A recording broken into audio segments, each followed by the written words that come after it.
down the hammer and pick up the pencil.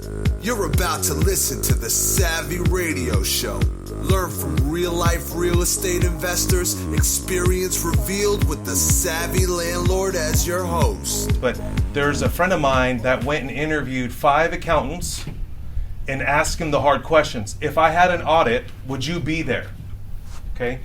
And it was funny, a lot of accountants said no, they wouldn't represent you. And I thought that was very fascinating. And so I met Rose 6 years ago. I was growing my business, and she's an entrepreneur, and then I just liked the way she treated my financials when I needed to borrow money, and I needed financial statements on time, my taxes done at a reasonable time, and thing called tax planning and forecasting. Has everybody ever heard of those things? And so that's how I met Rose. Most people just want to not pay taxes, right? That's our ultimate goal, is not to pay taxes. And in essence, I think we should pay taxes, that only what was required that we need to do. And some accountants just kind of don't really explain why you should take these deductions, right? So hopefully today you'll learn a lot. And that's how I know Rose. I met her 6 years ago through another investor. This time I had to vet her out. I just didn't show up. Yeah. And then, so anyway, please welcome my great friend, Rose Taylor. All right. Thank you. Thank you, Stephen. So today, I just thought I'd talk a little bit about me. I'm an enrolled agent, and if you don't know what that is, that means that I'm federally authorized to represent taxpayers at all levels of the IRS. I'm empowered by the U.S. Department of Treasury, so I can go through audits, appeals, collections, things like that. I have 15 years of public and private accounting experience. That's from the multi-million-dollar corporations through an IPO and down to very small businesses. If you don't know what an IPO is, that's the initial public offering. So when a company is going onto the stock market. I am an entrepreneur who loves numbers, and I love your ideas. So one of the things that always draws me back to accounting is I love hearing about what business owners, what their business is, how they make money, and what their long-term goals are. So I think that's what always, even though I am an entrepreneur and I've had several other businesses, and I still to this day have other businesses and partnerships, I always am drawn to accounting. I'm forever curious because real estate investors are my most, how do I put this? Not interesting, but what's the word I'm thinking of? Like, they always come to me with random ideas. Wonderful people. Wonderful people. But they're creative. That's the word I'm thinking of. So, and I enjoy that. Like, if you have an idea, come to me. Let's talk about it. Let's think about it, And if I don't know about it, I'm probably going to go spend the weekend reading about it. I'm the type of person that if someone called me and said, hey, I have this special project at the IRS, will you come work for there? I'd be like, The thought would really cross my mind, only because I want to know from the inside perspective. I'm just always curious. So here's my disclaimer. I'm not an attorney and I'm not your accountant. So when I say I'm not your accountant, yes, you have not retained my services. So what I'm talking about today is general information. It's not personalized to you. Everyone's tax picture is different. Before we really get into like real estate topics, I really wanted to touch on how our tax system works. Because oftentimes when I meet with business owners, I'm surprised that they just don't understand how it works. And from a high level, yes, our tax system is pretty simple. You think, oh, I'm in the 10% bracket, or I'm in the 12% bracket. That's how it works. The more money you make, the more taxes you pay. But then when you start to look at it closer, you realize that it is much more intricate than it seems. I've put on the screen here our 2019 tax brackets, and this is just for single and married filers. We also have head of household and married filing separate. If you ever have to file married filing separate, I'm sorry. It's a progressive tax system, so we have steps. So we have the 10, 12, 22, and these are all new for 2018 under Trump's Tax Cuts and Jobs Act. So what that means is, let's look at the married section. So if let's say your income is $75,000 for the year, you fall in that 12% bracket, but the first 19.4 is going to be taxed at 10%. So you're not all at 12%. And the same thing, if your income was $79,000, yes, technically you're in the 22% bracket, but only a fraction of that is going to be taxed at 22%. So that's just high level kind of how that works. We also have what's called a standard deduction. That's just something the government gives you just because. That is new for 2018, $12,000 for single or $24,400 for married. So what that means is you have your taxable income, and then you get a standard deduction, which reduces your taxable income. Now, some people prefer to itemize. Itemizing, that sometimes you hear it called long form.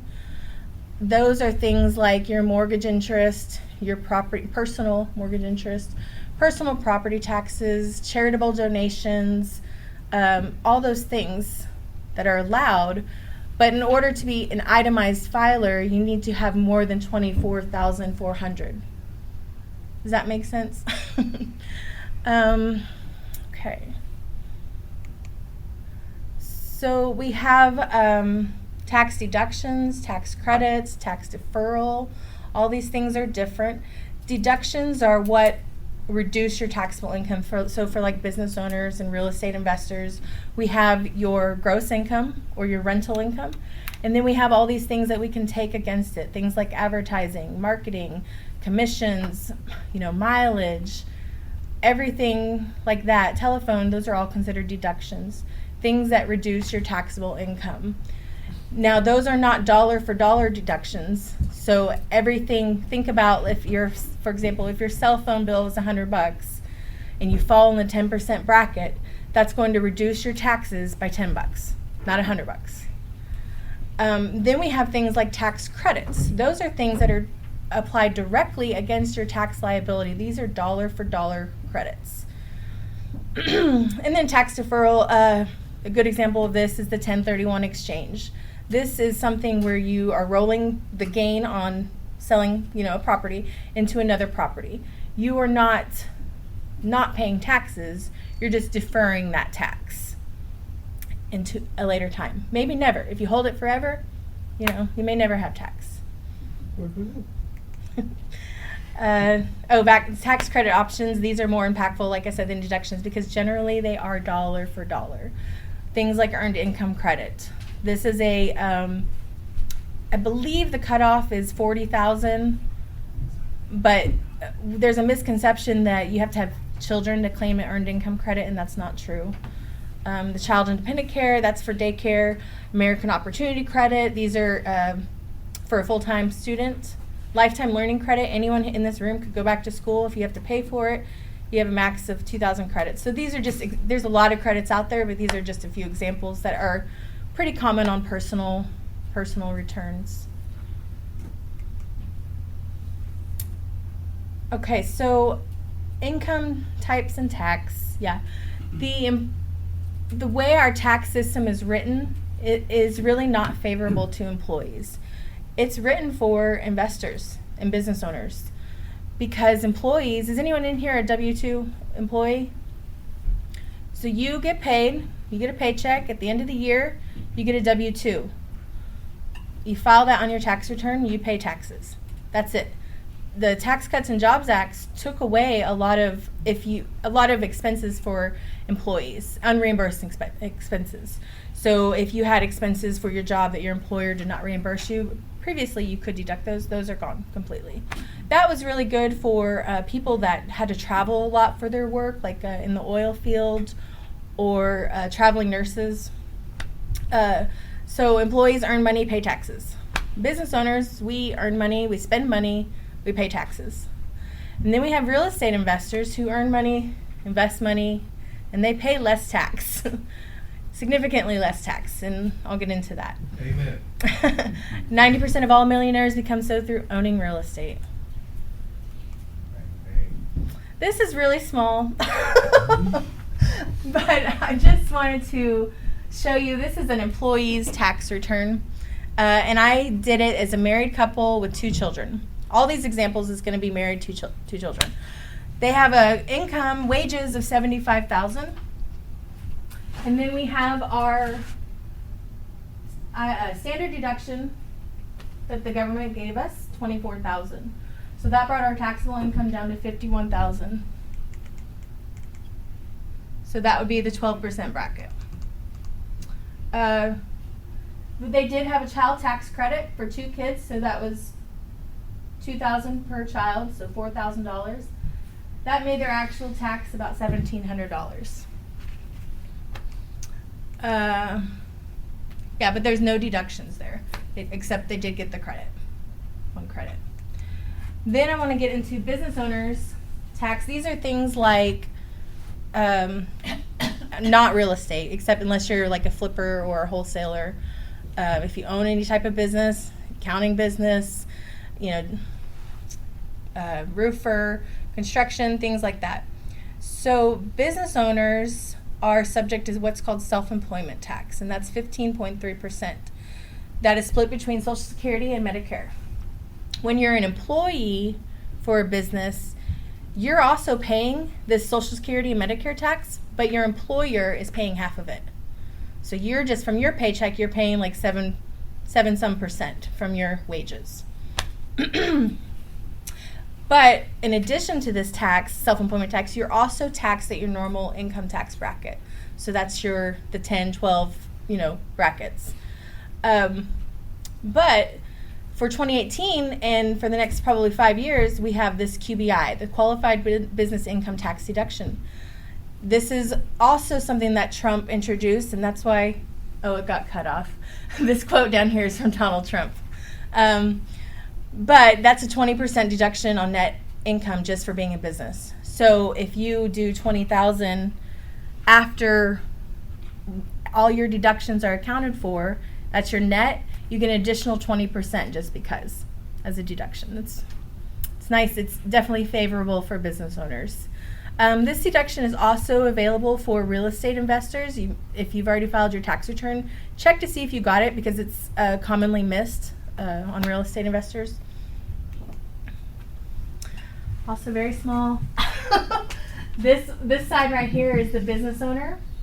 I put their gross income at $75,000, but then we had about $20,000 in expenses, things like advertising, mileage, all that. It brought their net profit down to $55,000. Now, most business owners in the room, you probably have a lot more expenses, but this I just did for example. Then we take that $55,000 and that's pulled onto the front of your tax return. And we also get the standard deduction. And then they got the qualified business deduction, another $5,000. That actually brought their taxable income down to $20,000. But then they got hit with self-employment tax, because that self-employment tax is on this number here, 15%. So this self-employed business owner actually is going to end up paying over $6,000 in taxes. For this example, I would probably recommend an S-Corp. S-Corps are what I recommend for probably 95% of businesses. Not talking about real estate, just businesses. Because that way, that's a strategy to reduce your self-employment tax. We could probably bring that down to at least half, if not more. Then we have our real estate investors tax. This is for when you're selling. You have your long-term and your short-term capital gains rates. So this is why I say that our tax code is really favorable to investors, because when you sell something that you've held for more than a year, that's considered long-term. And so as you can see, the most tax that you're ever going to pay is 20%.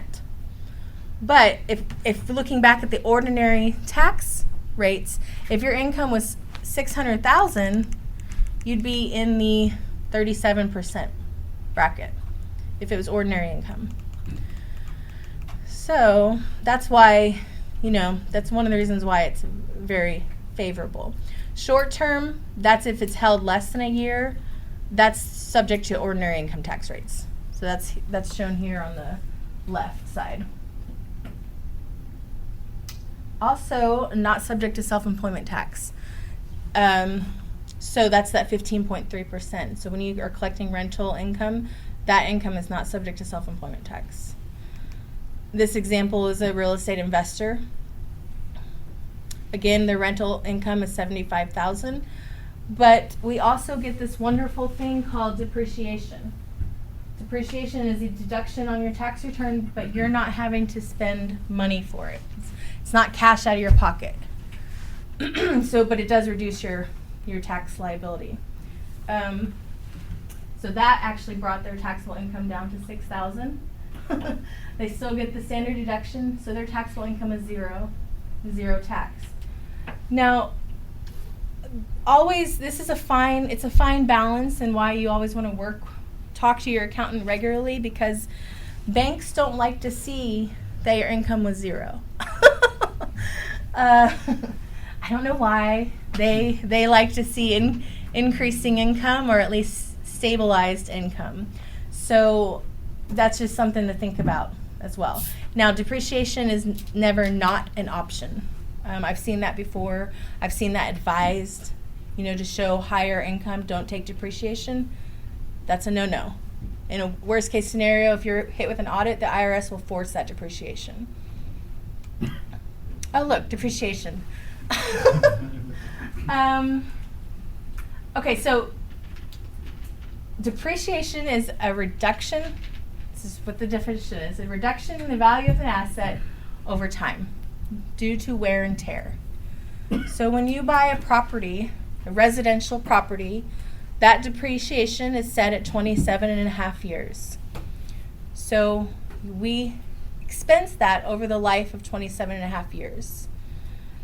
Some people, if you hold that property that long, that depreciation then has to be recaptured when it's sold. So, deduction. Oh, look, I said all that stuff. So here's our time frames, and these are just generalized. Office equipment, vehicles, appliances. Those are all 5 years. Furniture and fixtures, 7 years. And residential 27.5. Commercial is 39 years. And I always like my example that I use for depreciation is think of a bucket of water. Every year you have to scoop a ladle of water out of it. But when you sell it, you have to fill that bucket back up. So that's how it works. In this example here, we bought a house for $100,000. Where our land value is at 15, land is not depreciated. So we only go off of the 85,000, which is the difference. Spread that over 27.5 years. Our depreciation allowed is a little over $3,000 a year. So let's say in this example that we held it for 5 years. Over those 5 years, we would have been hopefully collecting rent. And we also took about $15,000 in depreciation on your tax returns. Now, your basis of the property is 84. So you purchased it for 100, but you've taken 15 in depreciation. You're left with 84. But now it's 5 years later, and you want to sell it, and the value that you can sell it for is $125,000. Your basis is 84. So your gain is $40,000. Does everyone understand how that works? Yes? And the way you could avoid that would be like through a 1031, is that correct? Yeah. Okay. Yeah, so he asked if we could avoid that through a 1031, and yes, absolutely, you can do that. And remember that does not avoid taxes. It just defers them. Okay. And other thing to consider about 1031, I could do a whole class on 1031, so we're just getting into the tip of the iceberg.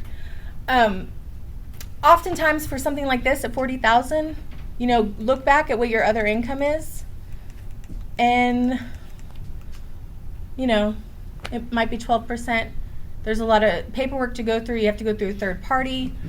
You have to make sure it's worth it. You know, I definitely recommend 1031s for high value properties, but for something like this, I probably wouldn't. It just depends on all your other income. Yes. So that's just lumped in with your other taxable income? Yep. You're not taxed on the capital gain for that? You are. So it is lumped in, but it's kind of your effective tax rate is lower. Yeah. In other words, if you also have $40,000 in deductions for that year, Right. you're just make it. Mhm. It brings you. It would bring your taxable income lower, so your capital gains rate would be at 0. Yeah. So that's why I always say that if you're thinking about, this is why it's good that you have an accountant that you work with year round and not just at tax time, because you want to strategize if you have a property that you're thinking about selling, you know, maybe in the next 6 months or so.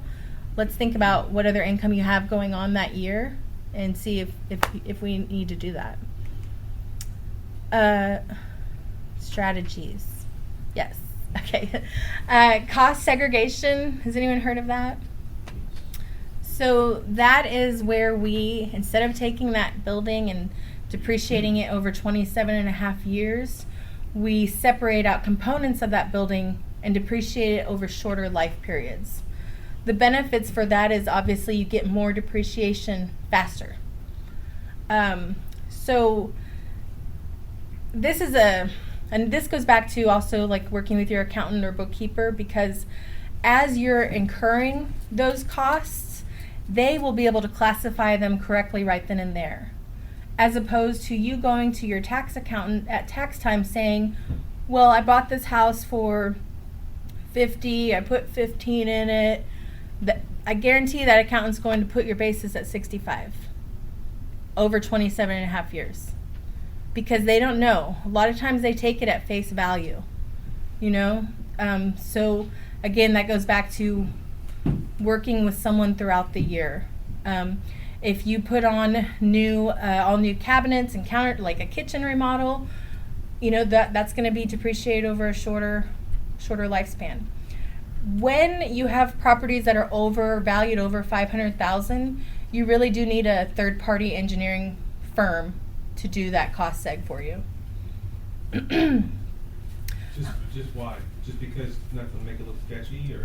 Yeah, it's Documented? it's documented. Yeah, and again it goes back to costs. So that study is probably going to run you at least $2,000 probably, and then they charge more for commercial buildings.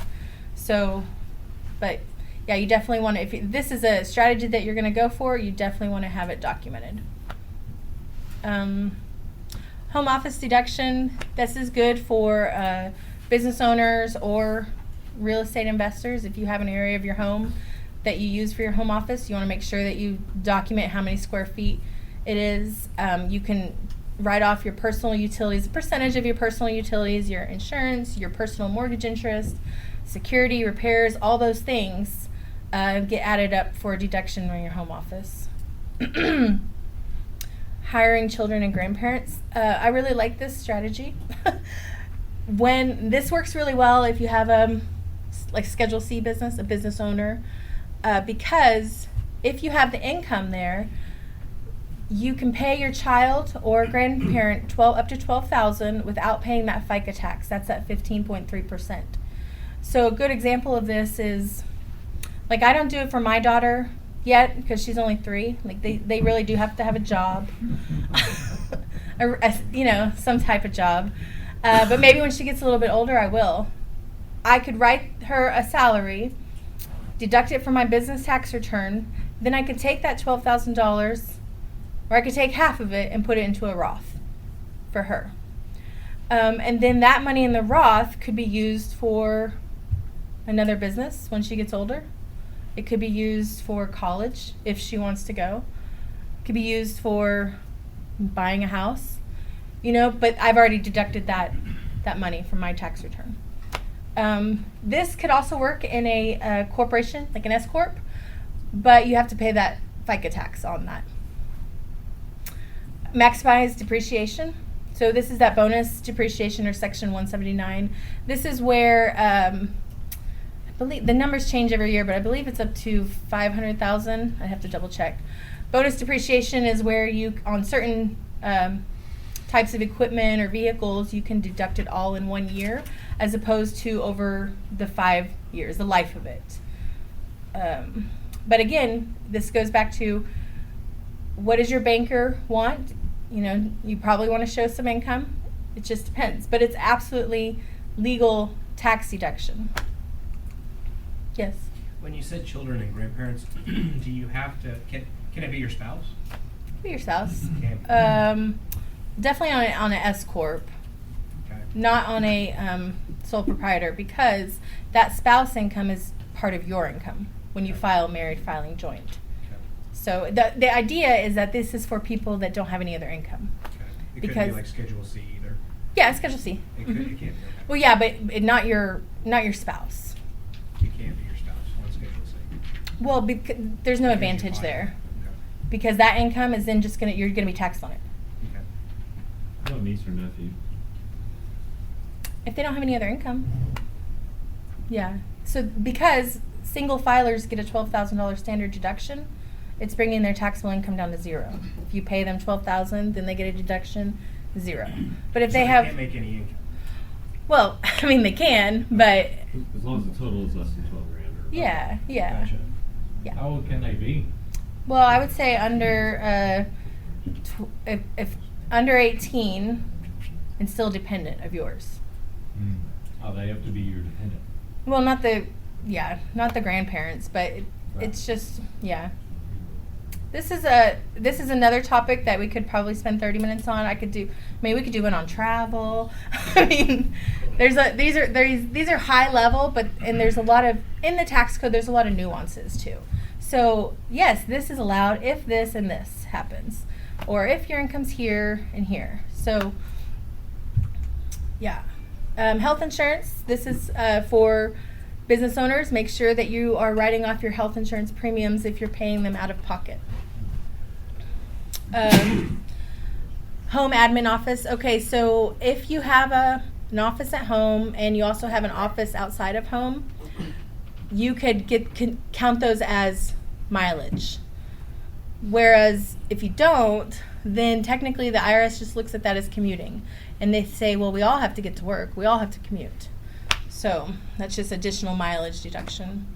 Make sure you have entity optimization. So that means if you're, I think I'm looking at flippers and wholesalers there. You just want to make sure that you're not paying too much tax. You know, if we can set up an S corp, then we should do that. Self-directed IRA, these are the thresholds of $5,500 per year or $65,000 if you're over than 50. That's just, you put that money in and that's a deduction on your tax return. Self-rental, this is one I've been on Steven for a little bit, but we're going to do it this year. So this is where you can rent up to 14 days tax-free of your personal residence. The reason it's called Augusta loophole is because the golf championship in Georgia, a lot of the homeowners there were renting out their houses for $7,000, $8,000, $10,000 during that. And since it was less than 14 days, it was tax free. So this would also work really good if you have an S corporation and you want to rent out your personal home for like meetings, events, things like that. The S corporation pays you rent at market value. The S corporation deducts that rent, and then you claim it on your personal tax return as rental income, but then you mark that it was less than 14 days, so no tax there. We talked a little bit about the 1031. Installment sales, I like installment sales because it's like, okay, for example, I had a business that I sold on installment, and that means that they paid me over the course of a couple years instead of getting that lump sum right then and there. You can't sell inventory on installment, so remember that when you do your agreements. But everything else, like the goodwill, just the business value itself, can be sold on installment. The good thing about that is you are claiming the interest income every year from that, and then a portion of that gain on it. So if you say you spread it out over 10 years, you're paying tax on that sale over 10 years instead of in the 1 year. Travel.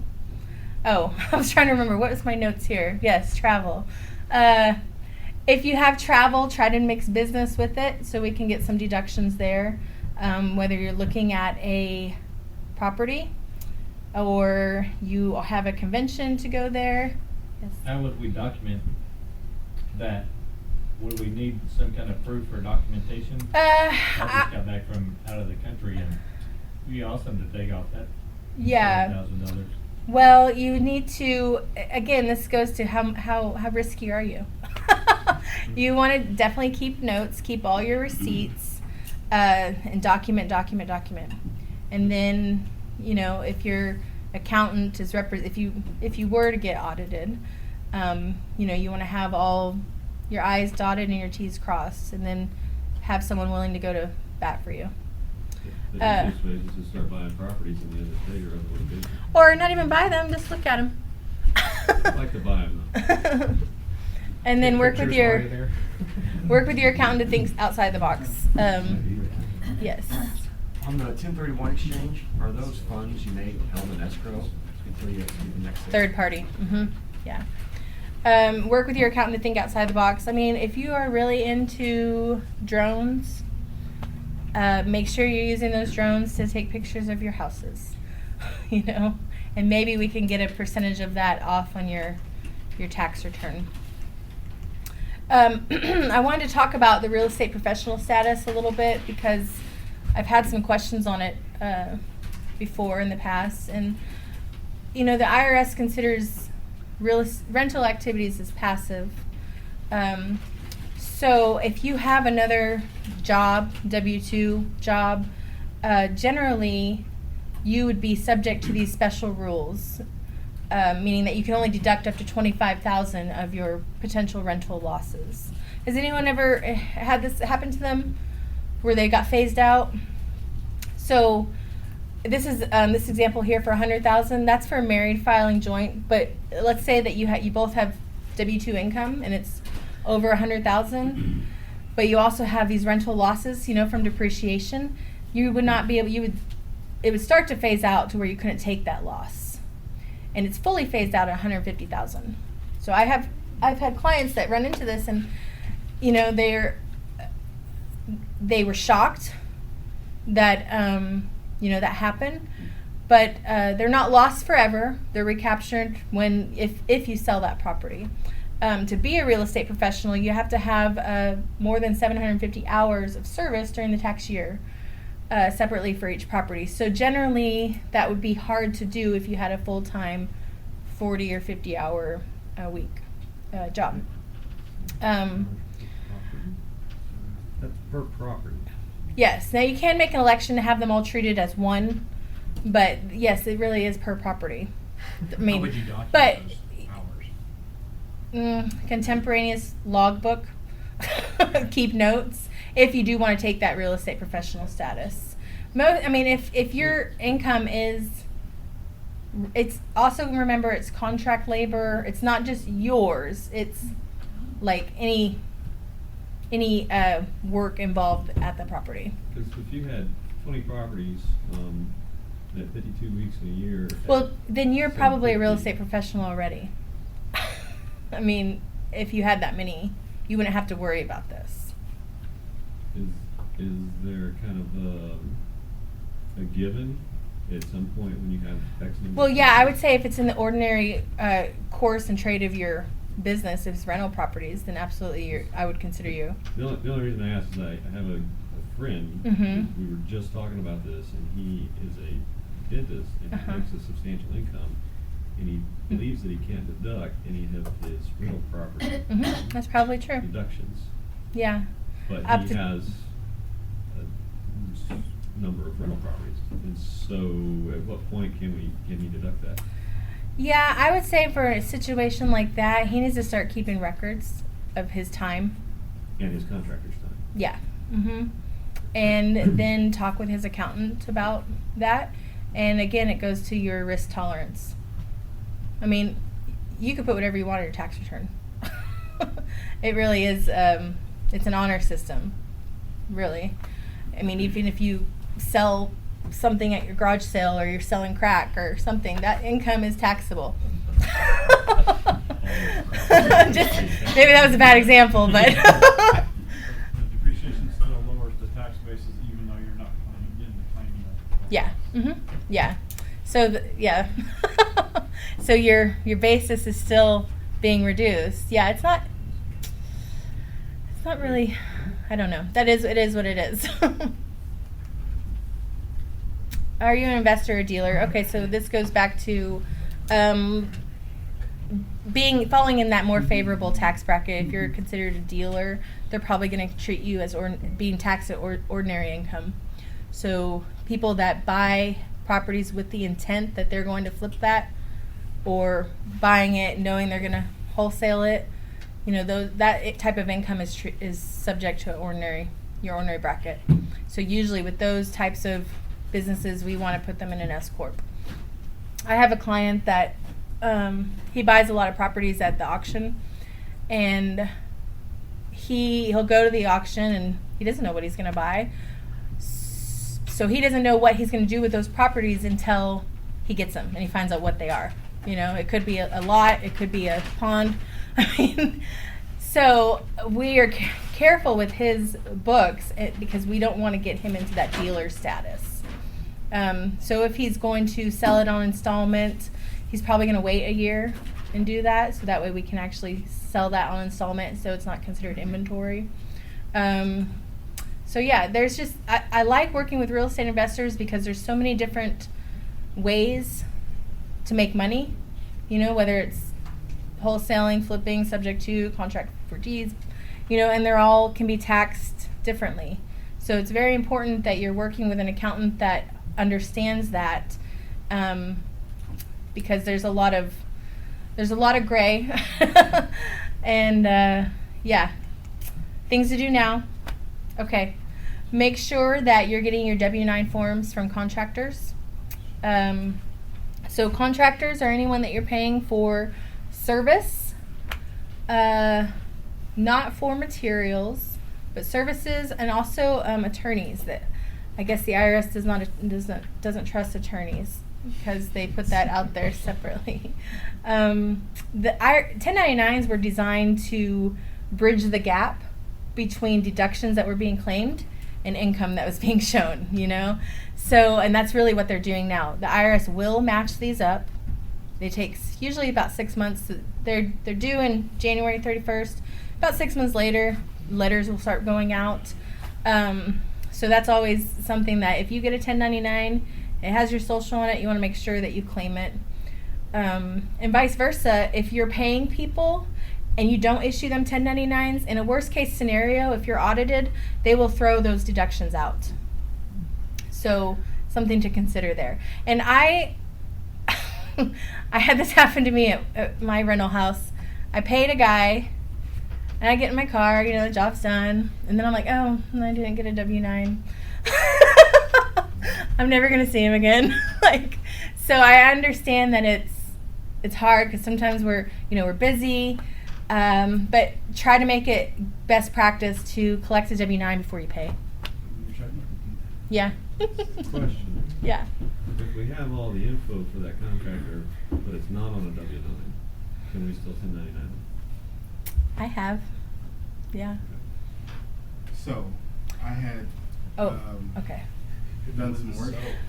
So I had done some work. Yes. And the guys provided me a form. Mm-hmm. I send it into the IRS, and then it comes back to me saying that they're not valid. Yeah. Right? That's pretty common. So these happen to be certain contractors that are for a cheaper price, and I can't track them down anymore. So retroactively, we have to then pay the taxes on that. Okay. So did everyone hear his question? He has, Basically, he hired some flunky labor yeah. to do the job. Not flunky, it was good work.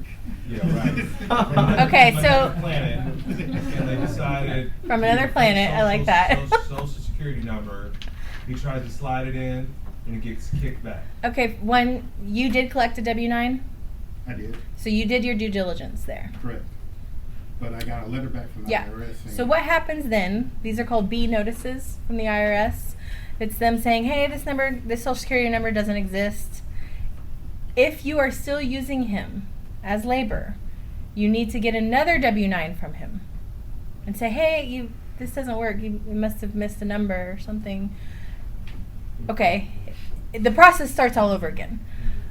But really what's supposed to happen, if you're still using him, you need to withhold 28% taxes from his pay. And usually what happens is we send letters out, like, we need to get this W-9, otherwise we're withholding 28% of your next paycheck, and then they get it to you pretty quick. So.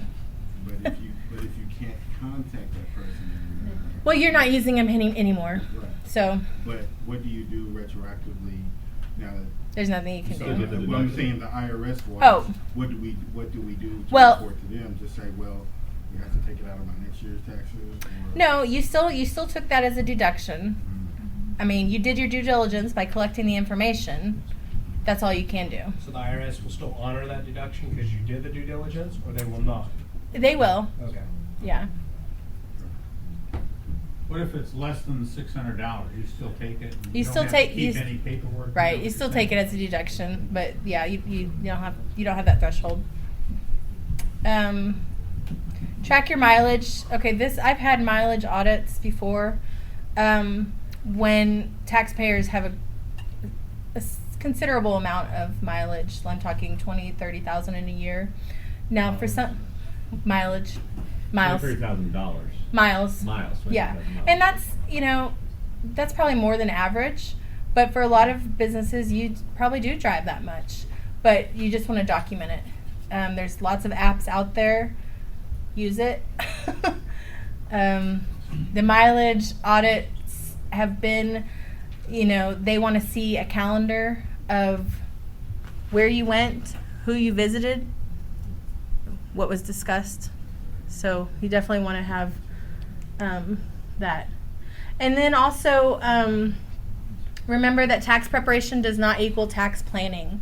So going to your accountant in January saying, I have everything all buttoned up, usually at that point there's not really anything they can do to help you for that prior year.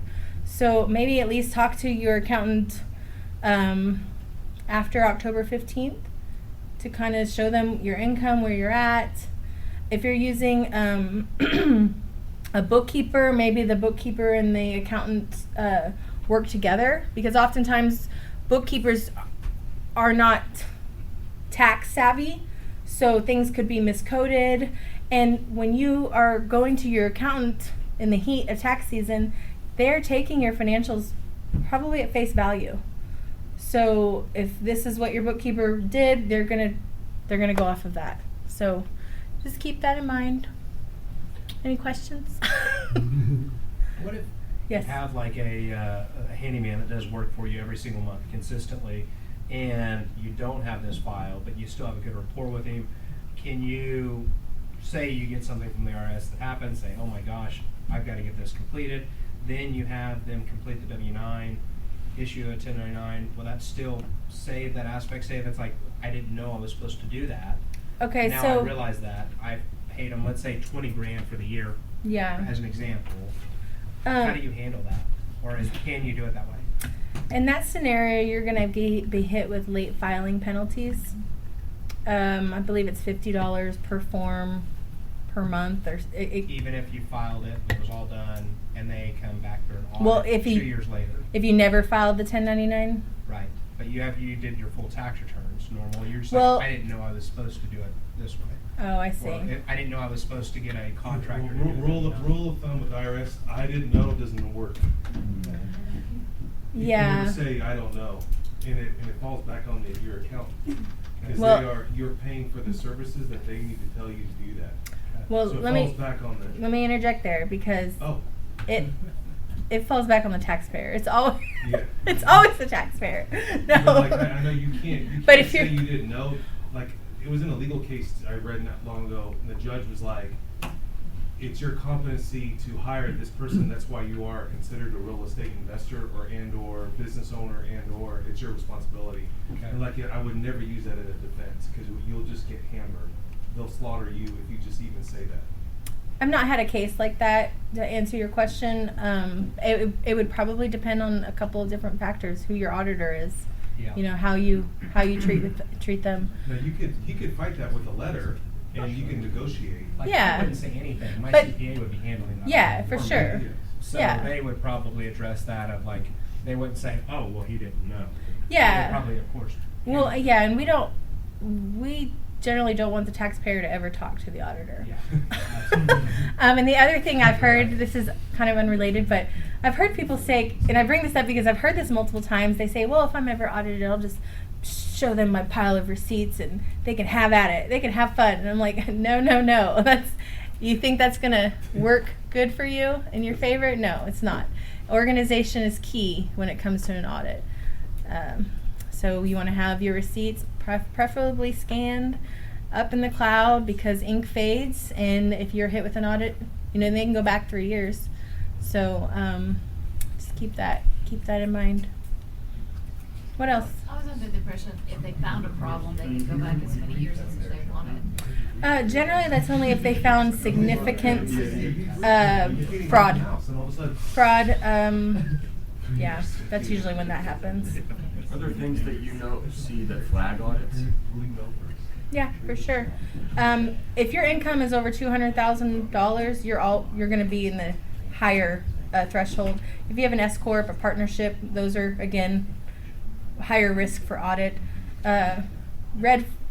Areas of abuse that are flagged often are mileage, meals, home office deduction, things like that. So, like I said, if you do have high mileage, you just want to make sure that you have it all documented. How do you document the mills? Just write down who and what on the That's a good question because meals, technically, you're supposed to write down on the receipt who you were with and what was discussed. And we all do that, right? We all do that. So, yeah, and you only get 50% of meals. Entertainment is gone. So Oh, so you can deduct meals? you can, but they only give you 50% because the IRS says, well, everyone has to eat. So, yeah. All right. Millennial. Is that it? That's Can we get it. some questions and answers? I have a question, but I'll wait till everybody's gone. Oh, is it private? My favorite part, dude started breathing heavy back here when you were like talking about 3 years of taxes or 3 years of holding a receipt. There's one of those receipts that's gone blank. Anyone have any questions? Everybody knows everything about taxes? No. I mean, Bookkeeping? So what's the best way to keep track Well, of documents? I don't know. for right now, I think it's 5 years, but you know, if Trump, it could change. So, So a real estate professional could be a realtor too, right? what? Could be a realtor also, right? So a realtor would automatically classify, it's a totally different tax bracket or tax? Well, Position? that would be subject to ordinary tax, the realtor, Huh. because it's just like, you know, an accountant or it's just ordinary income. All right, we got 3 minutes. Let's go into what's earned income tax credit. That's a credit for lower income. It's just And when you say low income, you can create your own low income. taxable income. So, yes. So if you are a 1099 or a self-employed person Yeah, but making $12,000 a year, yes, absolutely. and you can own $1 million worth of property, and you could still get earned income tax credit. But what are you doing with that $1 million worth of property? Well, you never win. You just keep buying more Well, I property. mean, is it just sitting there? Are you renting it out? It's rented, and you take the proceeds and you buy more rentals with the proceeds. Yeah, You so never then pay you yourself. then you got rental income. So, Yeah, but you have offsets because you're constantly buying and rehabbing. And depreciation. And depreciation but offsets. buying and rehabbing is buying a property is not a deduction. But rental income isn't earned. No, it's not. You're right. So you could have a lot of rental income and very little Earned wage. income. Yeah, or wage, earned, self-employment. and get Yeah. earned income tax credit. Yeah. Yeah, this earned income tax credit is one of the highest abused credits, and there's a lot of if this then that, you know. So, but I think like 1 in 5 people don't. I just read that. I put that on there. Don't claim it, even though they're Qualified. qualified to.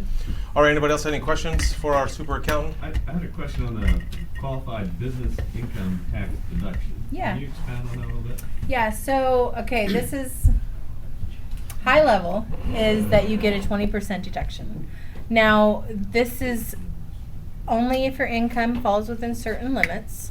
It's less than, I believe it's less than 350,000, and you're not a certified trade business. So this is not eligible for doctors, dentists, attorneys, accountants, anyone over the 300 and some thousand. Depends on your filing. In those categories. Yes, Okay. specialized service trade. Okay, let's talk about. But Sorry. yeah, so it's 20% from your net income On the business. on the business. S Corp, LLC. S corps are passed through, but yes, you'd still be qualified. Okay, when do you determine when someone's a dealer? Like, is there a certain number of transactions? No, I Is don't. it- No, is it- I look at when they're purchasing that property. Do they have an intent? Do they know their intention right then and there? Yeah, but that's interpretation. It is interpretation. Because, like, I've seen flippers, like, oh, I'm going to hold it. Yeah. And then. So, yeah. Okay, is that on? We can hit pause. We can talk about that. No, I'm Actually, just saying. speaking of flippers, there is a website that I just went to. You guys need to go to this website. This is happening. Let me get this. Oh, man. WTF Advocacy. Hold on. Someone is suing flippers. Hold on. WatchTheFlipper.com. Huh. Just read that website, guys. I know people that are involved in this, that are getting sued through this situation. People are not pulling permits. So you heard it here first. Savvy. If it's a one-off deal, like you generally are not a flipper, but you have this house that you purchased and flipped, you could probably do it as a capital gain, short-term or long-term. It's really just depends on your accountant. When you get in the habit of doing that, they're probably going to say, wait a minute, no, I think this is more of your trade or business, like this is what you do for a living. So then they're going to classify that as ordinary income. And when they do that, then that's when you get hit with that self-employment tax. So I like the strategy that you said. So you have this client who buys at auctions. Mm-hmm. And so do you guys just sit down and like, Yes. hey, I'm going to spend a couple $100,000. Mhm. I'm going to try to buy 6 or 7 properties. Yeah. I'm going to hold 3. So then he can do depreciation. Yeah, I mean, he or does he do kind of 1031 when he sells them? no, he does primarily installment sales. So Interesting. putting the deed goes to the tax auction, maybe gets 20 or 30 pieces of whatever. Yeah, and then he sells the land on terms. Got yeah. it. But yeah, And so you just sit down, and so do you know He that bring- going into? And Yes. does he do it on a certain time of the year? Because just in June or yeah. just in the summer? Mhm. And then you have enough 6 months to figure that out? Mhm. Yeah, and then he'll bring in his list of what he got, and usually some of them it may be he purchased them for 2,000. He'll just sell them as is. Now, do you work on your basis points at that time too? Like what he's going to put into this? He won't put anything into it. Is just straight That's land? why every real estate investor is different. You know, you have what's your strategy? What do you do to make money? But he's the type of guy he doesn't put money into them, so he just sells them. And you said it's best to do flips in an S Corp? Depending on the income, yeah. If you're usually my threshold is about 40,000 when it makes sense, because there is more paperwork involved with an S corp. You know, the tax return costs more. You have to do payroll. There's quarterly reports with that, so you want to make sure that it's worthwhile but from my experience, 40,000 is about when it starts saving you as far as the self-employment tax. It makes more sense to be an S corp. All right, any of the last questions? And then we got my man going to come up here, and we can stand in the middle. All right, ladies and gentlemen, put your hands together for Rose Taylor. She'll be around hanging out. She has any business cards. What is the Savvy Boot Camp? Are you struggling to get to the next level as a business owner? As an investor? Do you want to multiply your income? Sign up for the Savvy Boot Camp, a strategic and supercharged one-night and one-day event designed to shortcut your learning process and propel you forward.